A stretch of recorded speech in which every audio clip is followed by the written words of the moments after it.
All right, Jeremy Werner, publisher of Illini Inquirer. Jeremy, we've talked so much in press boxes on the field, but I don't know that I've ever really sat down and talked with you about how you got here. You've been on. When did you start with Illinois professionally, covering Illinois? Well, it started with me, it's not the way it's supposed to, but it started with me being a fan in that I was a student at the University of Illinois. I came here because when I was a high school senior, my brother was attending here. And when I was a high school senior, it was the 0405 Illini. And I watched basically every game and was a big fan of that team and got swept up in that. I didn't really grow up an Illini fan, but I grew up a huge sports fan. And when I went to college, I knew I wanted to get into sports reporting or get into the sports world in some kind of capacity. So I wanted to go cover something big. Northwestern was a place I considered because Northwestern football was pretty good growing up. Darnell Autry in the Rose Bowl, so I paid attention to that team. But I wanted to stay in state. I was comfortable being close to home, and Illinois basketball was so dang good that I wanted to go there. And it was funny, Illinois basketball. I was Orange Crush my first year when Dee and James were there. Was there at the Penn State game when the Rich McBride shot got called off, and that was a fun first year, but it kind of went downhill after that. Well, Illinois football my junior year went to a Rose Bowl, and it was the most unexpected thing. And I had so much fun at Memorial Stadium. But I actually worked in the SID office my sophomore year for Kent Brown as an intern there. Decided I didn't like that aspect of it. I learned a lot there, and they were great people, but I wanted to get into more of the reporting thing. So then I started the Daily Illini, started doing prep stuff for the News Gazette, basically anything Jim Rosso would throw at me. I wanted to do and get some reps in. And then obviously I've gotten into the professional world, wrote recruiting for Illini HQ. That turned into a job in Paxton Record, and I had both those jobs at the same time, kind of covering high school preps there. And then went to DeKalb for about 4 or 5 months and covered NIU and Jerry Kill's last season there. And they went to a MAC championship game, and then CVJ gave me a call back, and I came back to Champaign to do radio, and then slowly got back into the internet thing with Rivals, with Doug Bouchon, and then eventually here at 24/7. So you said stay in the state. You're from up 57 somewhere, right? Yeah, I actually went to Piatone High School. My hometown is officially Manhattan, but I lived out in the farm between Manhattan and Piatone. So Piatone High School, grew up there. It's a small town. It's really the farthest south suburbs you can get. I know you, Joey, you like to stop in Mantino for Wendy's, man. Yeah. So there's a Jimmy John's there now, but it's between Kankakee and Joliet, and really before you get into Chicagoland. But yeah, far south, Will County is kind of where I grew up. You're a farm boy, Jeremy? You go out and work on the farm? My family farms. I don't think I can consider my farm boy. I did a little work around the farm, but it's just something I was never really into. And I was always happy my dad, who got into farming, really didn't have much of a choice, though he loves it and he's really good at it. He didn't pressure me to do that. He wanted me to do whatever I wanted to. And he allowed me to go to college and go to a big college like the University of Illinois. So I'm forever grateful for that, because I know some kids don't always have the choice, but have a lot of farm boy friends growing up, and those guys always kept me humble. You played football too, right? Did you play at Piatone? I did. I was a 5'9", 185-pound offensive lineman for a 4A football team. One that made the second round of the playoffs. And then my senior year, we went 0-9, and we're the only team in my school to ever go 0-9. Just didn't have a lot of talent, but I was the proud senior captain that year. How many sacks do you envision you gave up in that final year? I was pretty scrappy, man. Yeah. Not as big as Doug Kramer, but I kind of had the mindset of him, just kind of intelligent, worked out in the weight room and liked angles and geometry. So that's kind of how I worked my way around. But I liked playing inside linebacker, but I got moved to the outside and didn't have much speed. So I struggled there. But I think I was a pretty solid offensive lineman.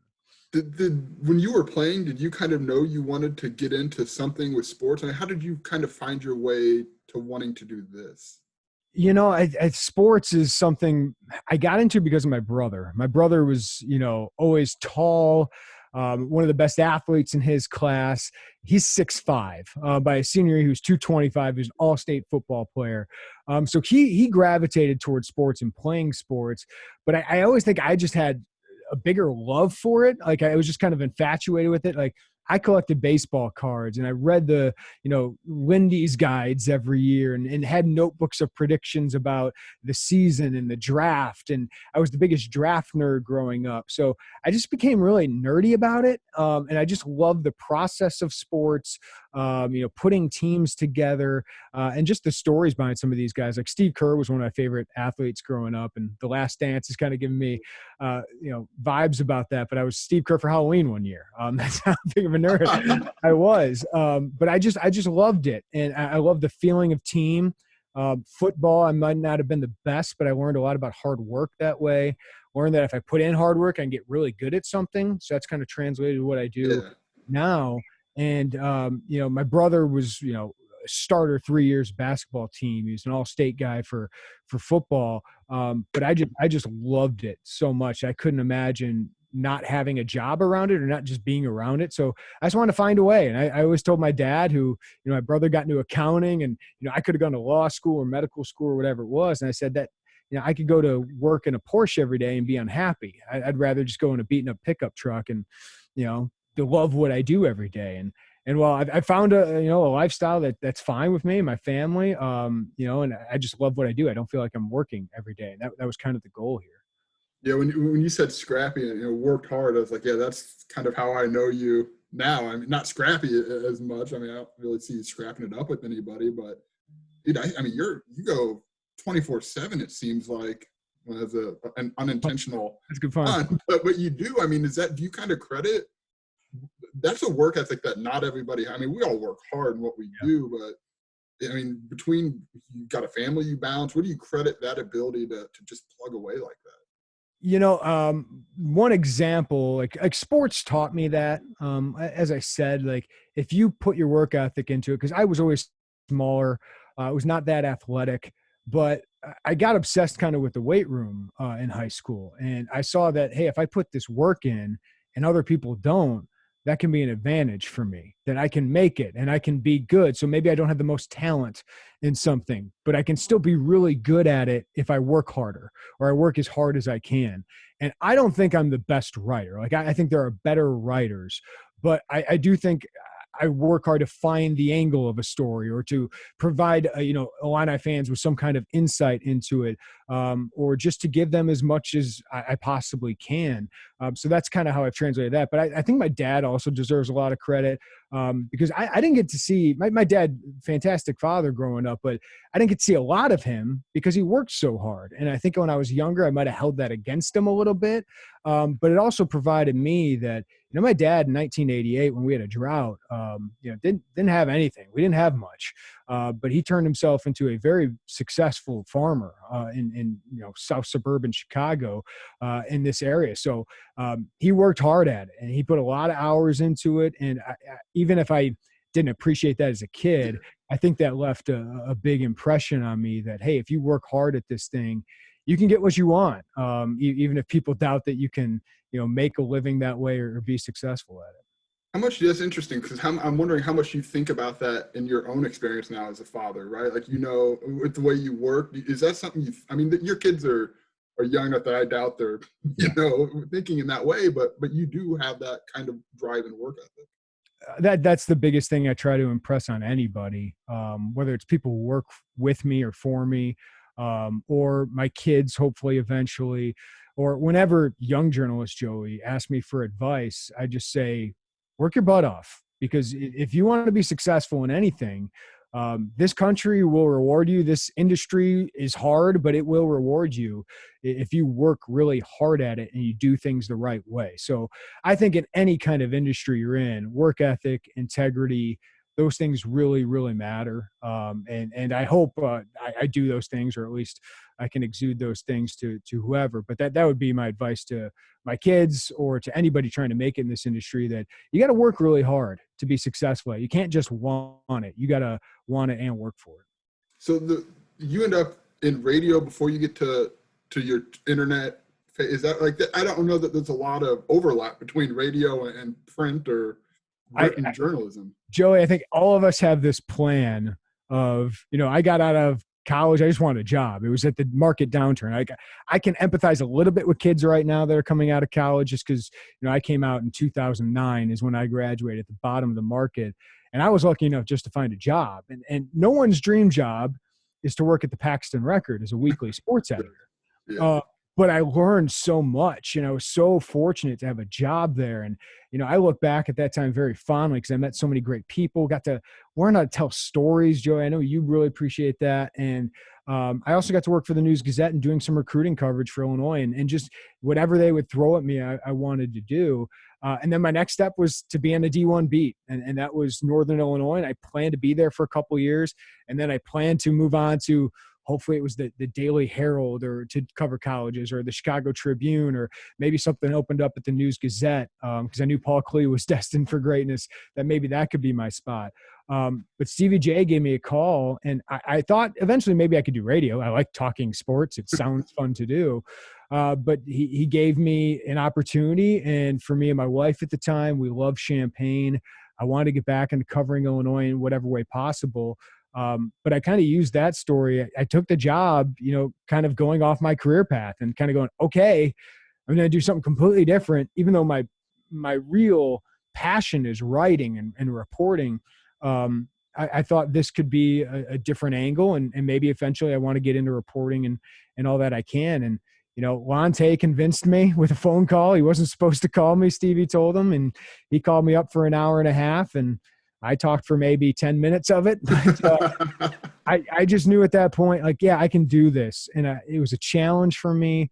I didn't know when that opportunity for a bigger job would come available, with newspapers struggling and all that. So I kind of jumped at it and made something of it. And listen, Joey, I had Stevie. I'm sure he'll be fine with me telling this story years later. I had him write me a kind of a note/contract that, hey, you'll pay me through 1 year, because I didn't know if it would work. I really Oh, wow. Yeah. So I had him kind of write me that. I don't know if I could have gone to court with it, but it didn't matter. We were successful, and Lon and I made that thing work, and we turned it into something. And then, yeah, that led to opportunities with Rivals. Doug was kind enough to let me write and just kind of scratch that itch and kind of keep sharp with writing. And that eventually opened up the door for 24/7. How long have you been doing radio? All right. Let's see. My first day, I believe, was December 6, 2010. Why does that stick out so specifically? Because the day prior, 2 days prior to that, yeah, I really don't remember dates that well, but that was a crazy time in my life, because December 4th, I believe, was the MAC championship game between Northern Illinois. Man, I can't even remember who they played that day. But they lost the MAC championship game. And I thought that was my last day of work. And then I got a call from my editor, who knew I was leaving. And I left 4 or 5 months after I got the job, right? So I feel terrible about it, but it was just an opportunity I couldn't pass up. And John Sally, who's fantastic, called me up and said, Jeremy, I'm hearing that, Jerry Kill might have gotten a job at Minnesota. So that night was their team banquet, and I had to go report on it, because a Minnesota reporter called me up, and he said, yes, Jerry Kill's going to be there. So I needed a response. The Daily Chronicle needed a response. I thought, it's the least I can do, leaving so early. So I go there. Long story short, got yelled at by Jerry Kill that I was there. They didn't like that I was there, but I didn't get anything on the record, except for Jerry kind of yelling at me that he's not talking to me. But Jerry was great with me, and he apologized later, and it was fine. I thought Jerry Kill's a great man. But the next day, I drive down to Champaign and start the radio show. So that's why it was a crazy 3 days. I went from Detroit to DeKalb to Champaign within 3 days, and that started the radio journey. We've talked so much about storytelling, and I mean, you talked about it in Paxton. I don't want to say cut my teeth. I'm 28, but in Pekin, it's the same thing. High school sports, I think it should be a prereq that people who want to get into this field should do that, because that's where you learn to tell stories and interact differently. And I mean, it may not be as glamorous as traveling to, we were in San Francisco 5 months ago. That was fun, but I don't know, man. I just feel like, and I think you feel the same, that's an important start for a lot of people. Adrian Wojnarowski talks about it, right? Mm-hmm. He wrote a book about high school and the Miracle of St. Anthony. I get why kids automatically, and I say kids, young people, want to start at the top right away. And social media, I think it's something we didn't have, Joey. We read the newspaper and we just saw that this is the way you work your way up. I think some kids do want to skip steps. And if you're talented enough, maybe you can do that effectively. And there certainly are people who can do that. But I agree with you. There's a lot of value in starting at preps. And I feel like some kids think there's like, that's below them. And I would tell them no, because I got a lot of joy in covering some PBL basketball teams that were really fun. And you get to really know the kids, you get to really know the people, and you get kind of, okay, this is what a beat is like. I got to tell a different story today about a different person, or, hey, I know this about the team that somebody in Champaign might not know. Or I can make this story really interesting. And the other part is, man, they appreciate it. Sometimes when you're covering college, people might not appreciate as much. Certainly when you're in pros, they might not appreciate it as much. But if you're writing a story, parents are printing that out or they're clipping it out of the newspaper and they're going to read that forever, which is why it's really important to get those things right and to tell those stories well. But I do think there's a lot of value in learning how to build those relationships, how to find stories, what the stories are, and just how to write them. If you can get a preps job that pays you decent out of college, I think you got a great job. I think it can teach you a lot and prepare you for what you really need to do at the college level. And while I did some college beat reporting in college for Illinois covering Bruce Weber's program, without Paxton, I wouldn't be where I'm at today. And that job, I learned a lot, and it allowed me to do some things I wouldn't be able to do at other newspapers. I think my first game I covered for Illinois, I still keep a play-by-play. I still write down. I don't know how many. There's not a lot of us on prep row or press row who write, but I do it. It's just Shannon does it too, I think. Yeah. And it's just a force of habit. But I think the first time I did, I may have even taken like an empty stat sheet with like misses and rebounds. I'm like, what am I? And then I just get on the computer. But like it teaches you to. Yeah. I don't know, man. Like without that, I don't know that I would be able to be as not engaged in the game, but I just feel like it just keeps you on your stuff and you learn that from kind of where you came from. Yeah, absolutely. And there are other little things that in college, I remember we had this design class that everyone hated. And without it, I wouldn't be able to do my job at the Paxton Record, but it was designing pages. And I had to do it in DeKalb like once a week. And, without doing it in Paxton, I would have been terrible at it in DeKalb. So yeah, there's certain little things that you pick up, and yeah, you got to turn around deadline, man. Like I had to turn around deadline on working at the News Gazette in high school or in college. I used to have to go to Bloomington, and this is before I had a laptop, Joey. So this is aging me a little bit. Before I had Wi-Fi, I had to race back to my dorm room on a Friday night while everyone else is partying in my dorm room. And I'd write, within 10 minutes, a recap or a story that was interesting. And Jim Rosso told me, hey, don't rely on stats. Tell me what happened that somebody that wasn't there could tell you. And I learned so much from that. But I was doing that instead of going out to happy hour on a Friday night. And that's necessary if you want to kind of get the experience. There's so many times that I'll be writing a story and I'll go back through it and like, oh, I don't have what they scored or what they shot. Like you kind of get lost in it. And I think that's what I think is most fun about this is if you can do it without caring, for lack of better terms, how many points, and you do care, but right. That, I don't know. Yeah, I think that's a great point is you can't always let that sheer numbers drive a story. It's going to be boring, man. Right. Because the first game I ever covered for the News Gazette as a stringer was McKellar Shore. And he had 190 something yards against Normal West in like 3 quarters. And that to me was like, that's the most interesting thing because I'm a sports nerd. But there was a story there that this guy's going to Illinois and, he's proven that he's there. And Jim kind of taught me those things and something I got out of professional paper that I wouldn't have just sitting in college.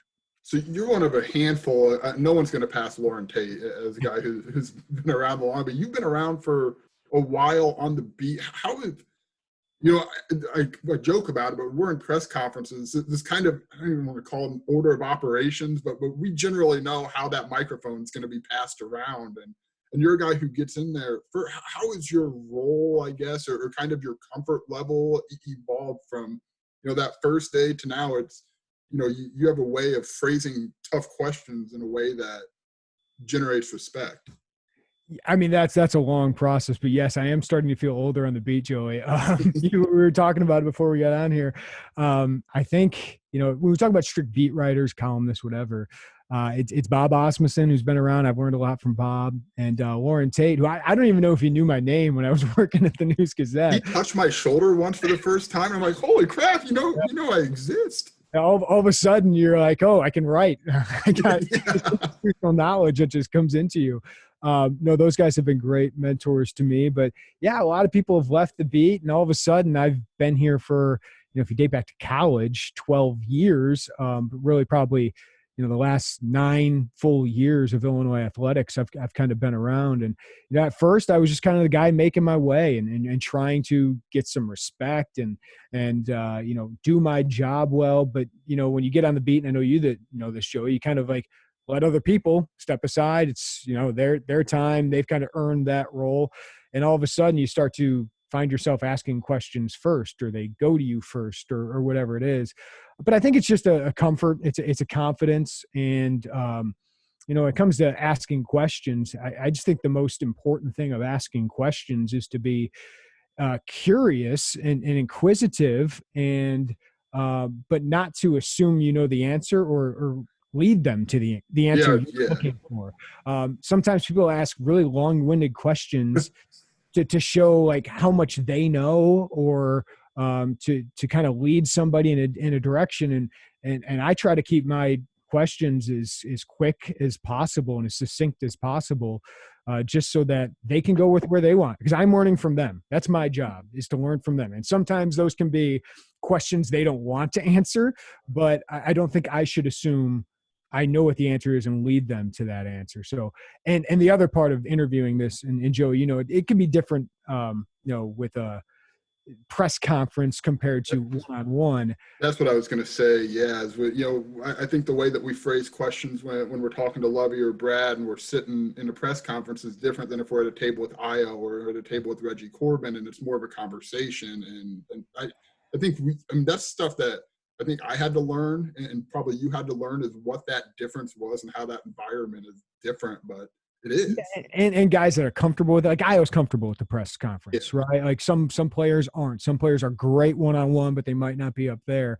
And coaches might respond a little differently when you're one-on-one, and they might feel more attacked at a podium or whatever it is. But I think, and this goes to my radio show as well, listening, right? When you go to when you start your journey as a journalist, usually you have a list of questions, and it's good. I still do lists of questions of like what I want to hit on. But sometimes when I was early in my career, you'd sit there and just ask the question that are on your list. You got to listen, because they might say something and your follow-up could really lead to the answer and make the story. So to make it as conversational as possible. And I think that's where, you can tell with some people's stories if they're a little bit more in depth. Like Shannon is great at this. Great, man. She just has a comfort with people, and it's a conversation. And I try to do that too. And you get student athletes that a couple years into it really get to know you and trust you and like the way you ask questions, or that it's a conversation more so than like an inquisition or an interview. It's more just like, oh yeah, hey Jeremy, what's up? What do you want to talk about? It just kind of becomes that over time. And I think you have, I guess, in your field and the recruiting background, and you get to know these kids from sophomores, freshmen, maybe in high school, all the way up, and that helps. I mean, I think maybe some of your stronger relationships have come because you've covered these kids since they were young, and that certainly plays a role, right? I mean, it does for me. To be honest with you, like covering recruiting and the day-to-day of where's he going, where's he not going, and having to bother and pester kids about where they're going. It's not my favorite part of the job. It's why I had some hesitance about 24/7 at times. But I think I've kind of found a rhythm to it. I don't try to pester kids and just do all that stuff. And I try to give as much insight as possible into recruiting. Of course, that's a big part of what we do. But what I do like is, and Joey, I know you like doing this after a kid commits, is telling his story about figuring out who he is and where he comes from, and why that could be interesting. And you develop relationships a little bit with family at times that can kind of give you some insight, or at least build some sort of relationship of trust that can eventually lead to some really good stories down the line. And it's not just recruits. I mean, that can be part of anything. When you're on the beat and you start to, meet coaches or parents or some, secretary or whatever it is. I mean, just meeting people and showing up every day has a huge impact on what you can do as a storyteller. That's my favorite part is, especially now we're stuck at home, and I've gotten more into recruiting, I think, than I probably would have if I were at a state track meet right now, but as you get to, you guys do a good job in the sense of, here's what it means here, here's how it breaks down. And it's like, okay, good. Jeremy's got that part. So someone can get their fix there. I can come over here. And I know you do the same, especially later on, as these kids have been committed for a while. It's kind of been clear to me, especially over the last few months, is the importance of high school sports. I can look up some of these recruits, and there's nothing written about them. And for me, I can't fathom that. It's like, dude, if we had a kid, we had Jacardier Wright, and the kid was in our paper 2 or 3 times a week. So I think that's kind of crazy to me. And it shows the importance of high school sports and letting people know who these kids are beyond what they do on a field or a court. Yeah, and I think you're also hitting a little bit, when you talk about what we do with the what it means and all of that, it's finding a niche too, right? Like Decatur, you guys cover the heck out of Decatur because that's what you should do, and you ought to tell the stories that people will care about. So maybe somebody in Decatur isn't an Illinois fan, but maybe they want to know about that star Jacardier Wright, or maybe they want to know, if they're an Illinois fan, of, okay, who is Prince Green, or who is it's McConnell, and why should I care about them, even if they won't hear about them on the field for 2 or 3 years, right? Well, we want to break down, okay, we have the hardcore fans. And people are coming to us that are hardcore Illinois fans, hardcore football, maybe X's and O's people. How do we tell them about what this kid brings, what it means for the program, what it means for the recruiting class, and kind of get into that nitty gritty? I think that's what kind of separates us apart, because everyone's got the news. So Darius McConnell commits, right? And even if I knew about it a couple of days beforehand, that's his news, and he can share it with however he wants. And, then you have the news, and everybody has that. Well, what makes us different? Why would they come to us? It's because, well, maybe we have analysis of it, or maybe we have an interview with this high school coach, or whatever it should be. So how has recruiting changed since you've been on the beat in terms of your coverage? Because social media changes it, I think, entirely. And the way that people want news or demand news or speculate. How has that changed? How have you seen that evolve? A ton since I started covering it, Joey, back in 2008. Jim Rosso basically told me, hey, recruiting's becoming a big thing. Can you cover it? And I was like, okay, what do you want me to do? And he said, I don't know, figure it out. So he just said, make it your own, whatever you want to do. And some I'm talking to Nana Agwu and Tracy Abrams and guys like that. And, I did an okay job. I was just trying to survive and create some content. But what is way different now is social media. Twitter didn't really start becoming a thing until 2009, really, is when I first got a Twitter account, and I didn't use it all that much. But for one, these kids have control. And I think that's a good thing, that they can kind of say whatever they want about their recruitment, commit however they want, and maybe not get as bugged by people like me, but they also are more accessible through social media. So instead of having to call a high school coach to ask for a number, to do all that stuff, that's what I used to have to do for some of these kids. Now you can just kind of reach out to these kids mostly through Twitter or Instagram or whatever it is. But you also have a lot of people reaching out to them, right? And it's fans or whatever it is. And there's a lot of pressure on them. And that's where I try not to be too pressure with all my stuff, and just try to take it easy on these kids, because it's bigger than ever, recruiting, and how much people are paying attention to it and how much people have access to it. But it certainly makes it easier to contact these kids. It certainly makes it easier to see when they commit, know when they commit, because other times it would just be the kid calling up their favorite recruiting reporter, or a kid calling up their local newspaper, and then you might learn about it a day or 5 later.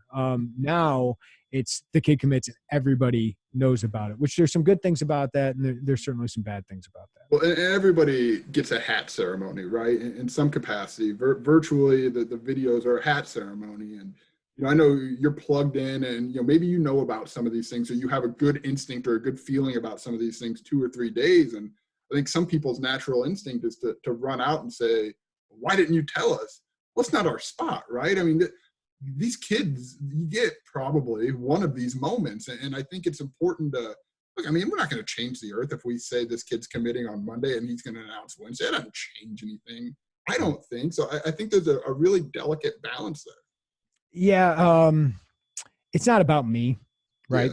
Yeah. It's their moment. I don't know about you, Joey, but the scoop or the breaking news, it's very stressful, right? It's also kind of gone. It's kind of gone in the way social media. Yeah. I mean, none of us are going to break whatever decision Io makes. He's going to break that. Right. Mostly. Right. Now, right. I'm not going to steal a kid's moment. Now, if I learn from 2 incredible sources that I would assume is staying in the NBA draft, I'm going to report it. I don't think they're going to let that go. Or if I learn that Illinois coach Tim Beckman gets fired and it's not reported, I'm going to report that. Right. If a kid is going to announce a commitment at noon on Wednesday, and I have a pretty good feeling about it, or I got a source or 2 or whatever, I don't need to go break that kid's story.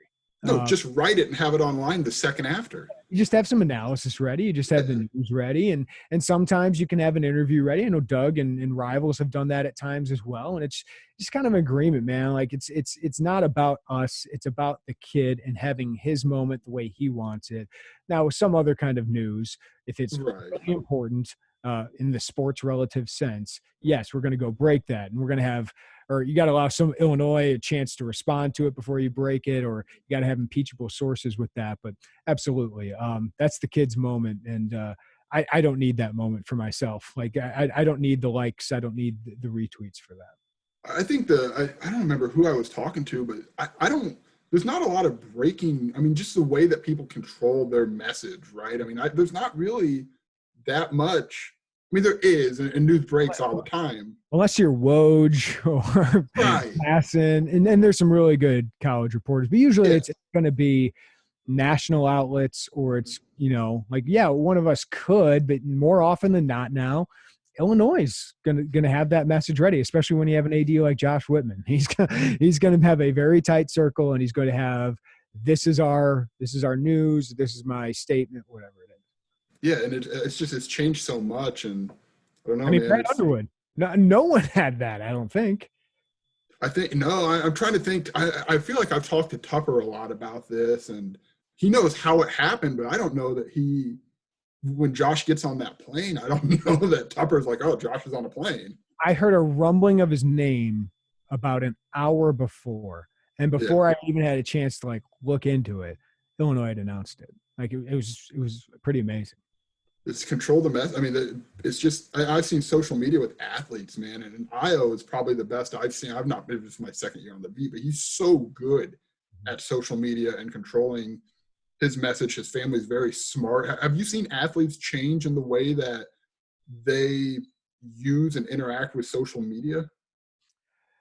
I don't understand how some of them operate with it, to be honest with you, because fans can be great, but fans can also be brutal on it. Horrible. Absolutely brutal. And I don't know what they're trying to get out of it. Even with coaches, listen, coaches make millions of dollars, or hundreds of thousands of dollars, or whatever it is. So I get you want to throw your anger at something, but to me, that's where it gets a little ugly. But yeah, I think Io is a perfect example of that. I do think, sometimes social media can drive, relationships. It feels like you can get in the way of relationships sometimes. So if a kid doesn't like what social media said, they think it's the media at times, and they can kind of get off. But most of the time, if you're somebody that shows up all the time, they're not going to hold that stuff against you if it's not you. So yeah, I just think it's a whole different dynamic that, man, I am glad I didn't have to deal with or didn't have access to when I was growing up. I got my first Facebook account when I was a senior in high school, and you had to have an EDU address. Like, so that's taking back to like that. I first got it then. My parents couldn't see it. No one else but the EDU addresses could see it. So it's amazing how much it's changed. Man, I look back to like MySpace top 8s. Oh, that's wonderful. Like that is like it was so stressful at the time. It's the least stressful thing that I think would be a part of my day now. And AIM was like the biggest thing when I was in high school. Away messages were everything. What can I go on and what should be my song of the week on AIM profile? Yeah. Jeremy, I do want to touch a little bit about just quickly about Illinois and your thoughts of football season. We don't know anything. We just don't know what's going to happen. But this is a team that Lovey's built up for a while. He's been very open in ways that he's generally not open and boastful about a team, and he's very confident in this team. What do you make of what they've got coming back and kind of where you think they'll be? I've said for like a week I plan on writing this, but there's been so much news and other things coming up. But can I say that I'm high on this team? Like I get some of the recruiting and long-term questions about this team, but I look at this roster, and when it comes to the last decade of Illinois football rosters, I go back to 2011 to the last time I saw one this talented and proven and experienced. So the rest of the Big Ten West is better now than it was then. So that's the concern, is how big of a step will you take from last year? But I have no question this team is talented, and they are capable of having a very good season. That said, they have some question marks, but this is the best quarterback they've had in 5 years. Their running back position, I think, is deep when healthy. They have a difference maker at wide receiver and a couple seniors coming back from injury. The tight end position with Luke Ford and Daniel Barker is the best I've seen in probably 10 years. The offensive line's the best I've seen in 10 years. So I think the offense should take a monster step forward, and that was the problem last year. Mostly was the offense, especially in the second half of the year when you couldn't win some of those last games. But defensively, you got some big questions on the defensive line, but the back seven is really, really talented. Plus, there's just so much experience. And I think Illinois fans sometimes overrate some of the other teams in the conference talent level compared to Illinois. Like Purdue. Purdue went 4-8 last year, and I know they had injuries, and they have Rondale Moore, a star. They have George Karlaftis, a sophomore, who's going to be a star. But the rest of that roster, I mean, how many people can you name? Nebraska, Wan'Dale Robinson is really, really good. And Adrian Martinez, we know, can be really, really good.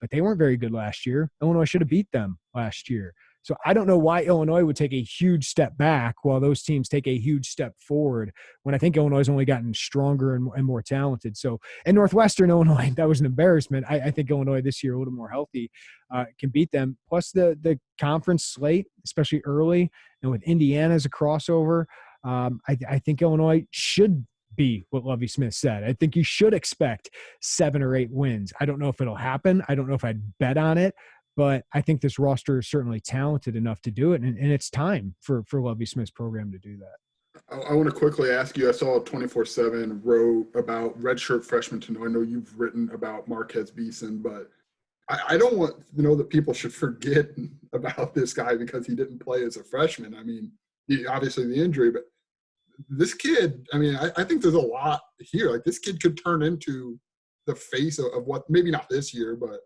definitely next. I mean, what do you make of this kid? I mean, I know he's a year away or a year old from, what we previously talked about him a lot, but I think this could be a really big deal. He's probably the most talented player on the team. First week of training camp, and Joey, you know how high I am on Nate Hobbs. I have been for years here. I think he's an NFL cornerback. Marquez Beeson was the best corner in camp the first week last year, and Lovie Smith said that. I mean, he's had on record about that. Beeson's the real deal, and right now he's slated to be a backup, right? And right now he is probably the only freshman, I'll consider him a redshirt freshman, as a freshman, to be on the 2 deep, right? I mean, Isaiah Williams could be. I don't think any of the offensive linemen are. Defensive linemen, I don't think Shimon Cooper's in the 2 deep, and he's good. Like, that's where you're starting to see that, I mean, this depth and experience should pay off, or at least that's the idea behind it. I got some long-term questions about the offensive line and wide receivers and why you can't get kids in state. But I do think this 2020 roster is good. And I think some people overlook sometimes, oh yeah, we do have Beeson and Isaiah Williams. And, I like Tariq Barnes. And we've talked about some of the other freshmen and sophomores. Devin Witherspoon, Keith Randolph. I mean, there are kids there. Yeah. I mean, there's a lot of talent that people were excited about when they signed, and all of a sudden they don't play their first year and people think they just go away. No, those guys are still really talented, but like other programs, whether it's Nebraska or Minnesota, you hope you can redshirt them, develop them, and then they're truly ready for an impact. So you don't have the drop off like you had in 2016, 2017, where your team was just so young. My very last thing for you, and I've thought about this a lot, I've been meaning to even message you and ask you, Jeremy, is with kids not having that junior to senior year, the camp, the summer, where you would get more exposure. You guys do a great job with star rankings, and you do a great job with rankings and where they are in the state. How much is there, I don't want to call it an asterisk, just because there is a drastic jump, right, that kids can make between the end of their junior season and the beginning of their senior season. With this going on and a lack of maybe Power 5 offers for a guy like Trevor Moffitt, I think if he gets into camps, right, those go up. So how much should, in this cycle, we really, really dive into those rankings and where they are in their class? Yeah, I think it's a completely different cycle. And I think you might find, whether it's the high school season, all of a sudden a guy shoots up in the rankings, or a guy all of a sudden gets a bunch of Power 5 offers. Well, usually that happens in the spring or summer because they go to all these mega camps where there's 30 to 100 Division I, Division II programs sitting there watching these guys. It's a huge part of the evaluation process. Seth Coleman didn't have any Power 5 offers. Illinois sees him at a camp in Georgia, and all of a sudden, he gets an offer from Illinois, and then during his senior season, he starts to get offers from everywhere. So yeah, that part of the process, Illinois has been pretty good at is evaluating those kids, seeing their combine kind of athleticism, and seeing them one-on-one against some of the best people in the country. So that part of the process has been gone. So you're relying more on film. For us, we don't get to see full high school film, which is more difficult, but the colleges get to see more than a full high school film. So you're going more off on that. But I think you could see more ratings adjustments for us later on in the year based on what we see in the high school field, because you don't have that part of the process. And I feel really bad, not only for the rising seniors, but a lot of rising juniors. This is a huge evaluation time where 2022 kids would be getting a lot of offers as well as they just start to get some exposure. So a lot less exposure so far. So you could see some interesting finds. You could see some diamonds in the rough in this class. All right, Jeremy, thank you, man. I appreciate, we got a siren emoji on Twitter, so I appreciate it. And thank you. Thank you for taking the time, man. Stay safe. Hope you and your family stay safe. Appreciate it, Joey.